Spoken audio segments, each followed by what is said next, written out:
నువ్వు హాస్టల్లో drugs supply చేస్తావని చెప్పాడు, కానీ నీ వెనకాల పెద్ద మాఫియానే ఉంది.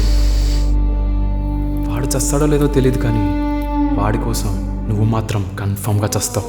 కళ్యాణ్, రేస్లో నువ్వు ఎన్నో ఆపరేషన్స్ చేసావు, ఎప్పుడూ ఆపలేదు, కానీ ఇప్పుడు ఆపేయచ్చు కదా please.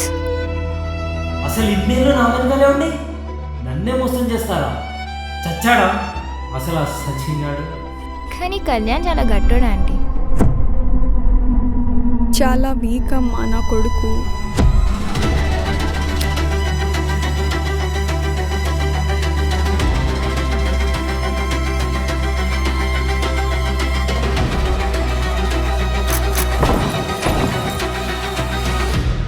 Kalyan, you're gonna die in few hours.